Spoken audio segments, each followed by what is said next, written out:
मेरा ये सौभाग्य है कि आज मुझे छत्तीसगढ़ पुण्य भूमि पर आने का सौभाग्य मिला है। और जब मैं पुण्य भूमि छत्तीसगढ़ की बात करता हूं तो मैं यह भी कहना चाहता हूं, जय जोहार, जय छत्तीसगढ़, जय जोहार। मित्रों, जब हम छत्तीसगढ़ में आए हैं तो मैं जय बूढ़ादेव, उसी प्रकार से दंतेवाड़ा में मां दंतेश्वरी, मां बमलेश्वरी, कौशल्या मां और कुदरगढ़ी मां और छत्तीसगढ़ के सभी देवी देवताओं को मैं नमन करता हूं, प्रणाम करता हूं और आशीर्वाद देता हूं। हम आज के दिन भगवान बाबा बिरसा मुंडा को भी नहीं भूल सकते, जिन्होंने विदेशियों के खिलाफ आवाज उठाई और हमारे आदिवासी भाइयों को एक आवाज दी। ऐसे भगवान बिरसा मुंडा को भी मैं नमन करता हूं। मित्रों, हम जब यहां आए हैं तो महामाया मंदिर को भी और माताजी को भी मैं नमन करता हूं। यह वीर भूमि है। मैं 1857 के स्वतंत्रता संग्राम में यहां के वीर नारायण सिंह जी को भी नहीं भूल सकता, जिन्होंने अपना पूरा योगदान किया।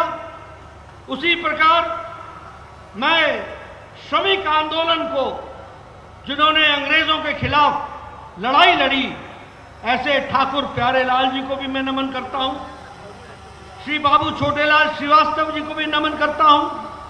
और अपने वीर जवानों को, जिन्होंने 62 में, 65 में और 71 में अपनी जान को जोखिम में डालकर देश के लिए रक्षा में अपने आप को आहूत किया, ऐसे वीर जवानों को भी मैं नमन करता हूं।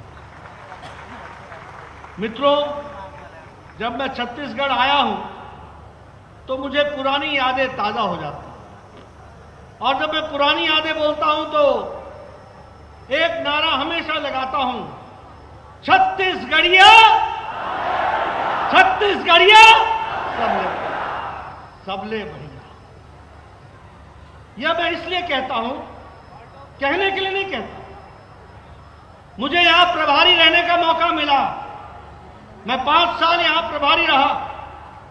कोई जिला नहीं है, कोई विधानसभा नहीं है जहां मुझे कार्यकर्ताओं से मिलने का मौका नहीं मिला। और उनसे मिलने के बाद मुझे मौका मिला। मैंने 2 विधानसभा के चुनाव लड़ाए, 1 लोकसभा का चुनाव लड़ाया। भारतीय जनता पार्टी सफल हुई। लेकिन मैं जब ये कहता हूं तो पूरे ठोक बजा के कहता हूं कि छत्तीसगढ़िया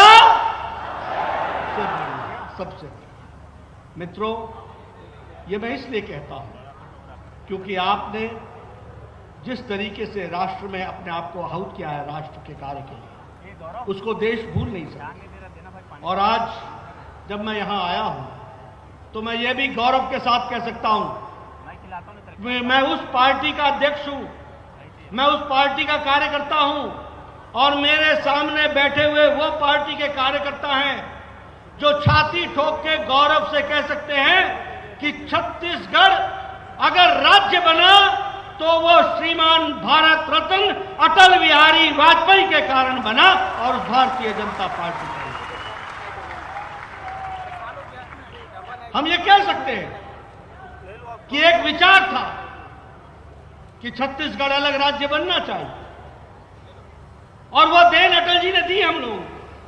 भारतीय जनता पार्टी का कार्यकर्ता फख्र से बोल सकता है कि छत्तीसगढ़ का एग्जिस्टेंस, छत्तीसगढ़ जो धरती पर आज राज्य के रूप में है, वह भारतीय जनता पार्टी की सोच का नतीजा है और वो अटल बिहारी वाजपेयी जी का देन है।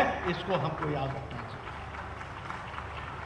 जब मैं अटल जी को याद करता हूं तो मैं ये भी याद करता हूं कि चाहे वो कुशाभाऊ ठाकरे जर्नलिज्म की यूनिवर्सिटी हो, चाहे वो टेक्निकल यूनिवर्सिटी दुर्ग में हो, फिर चाहे वो पंडित सुंदरलाल शर्मा ओपन यूनिवर्सिटी हो, और फिर चाहे रायपुर में all India institute of medical sciences AIIMS Raipur हो, ये सब कुछ दिया है तो वो भारतीय जनता पार्टी ने दिया है और अटल बिहारी वाजपेयी जी ने दिया।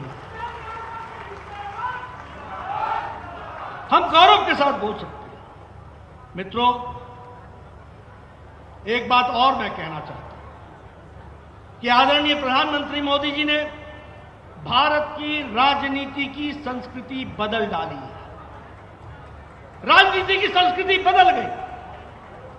एक समय था जब भूपेश बघेल जैसे लोग भाई भाई से लड़ाते रहे हैं, जब भूपेश बघेल जैसे लोग इलाके को इलाके से लड़ाते रहे, जब जाति के नाम पर वोट मांग करके समाज को खंडित करते रहे, जब भ्रष्टाचार के सहारे लोगों को गुमराह करते रहे हैं, ये मोदी जी की संस्कृति है कि अब किसी को भी जनता के सामने जाना पड़ेगा तो अपना रिपोर्ट कार्ड लेके जाना पड़ेगा और बताना पड़ेगा जनता को कि उसने जनता के लिए क्या किया।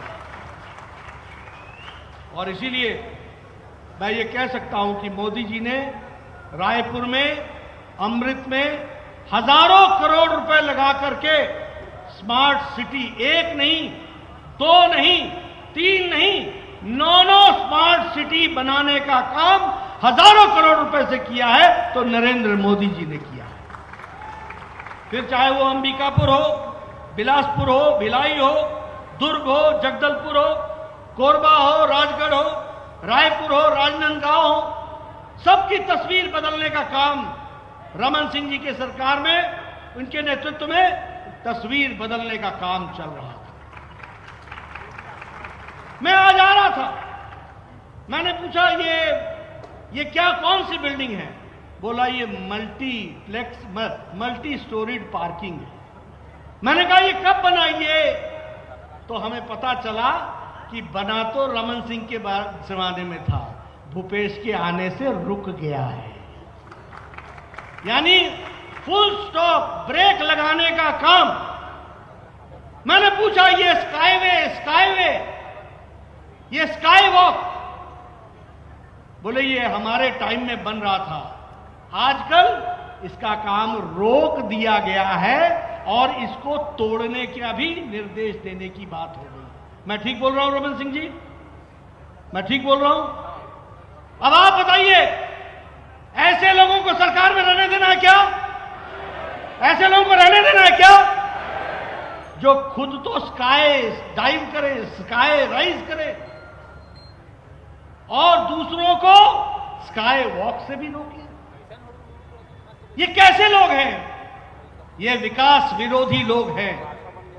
ये नहीं चाहते कि समाज आगे बढ़े, ये चाहते हैं कि इनका घर भरे, ये चाहते हैं कि ये कांग्रेस पार्टी का एटीएम बन करके गरीब छत्तीसगढ़ की जनता को लूट करके कांग्रेस पार्टी का खजाना भरे, ये काम ये करना चाहते हैं। ऐसे लोगों को रहने देना क्या? आप कांग्रेस का एटीएम बनना चाहते हो क्या? कांग्रेस का एटीएम बनना चाहते हो क्या? आप बताइए, यहां हमारे आदिवासी भाई मारे गए, अभी पीछे संख्या थी 71 आदिवासी भाई मारे गए और भूपेश बघेल जी केरल में राहुल गांधी जी के साथ ताली बजा रहे। ये स्थिति आकर के खड़ी हो गई। एक परिवार की सेवा में लग गए, छत्तीसगढ़ को छोड़ दिया, कोई चिंता नहीं है। और अगर मैं बात करूं भारतीय जनता पार्टी की, तो मैं कह सकता हूं कि हम लोगों ने, मैं छाती ठोक के कह सकता हूं, आदरणीय प्रधानमंत्री मोदी जी के नेतृत्व में जब हम स्वास्थ्य मंत्री थे तो हमने बिलासपुर के गवर्नमेंट मेडिकल कॉलेज को 200 करोड़ रुपए का सुपर स्पेशलिटी ब्लॉक दिया था और 7 सुपर स्पेशलिटी ब्लॉक बनाए।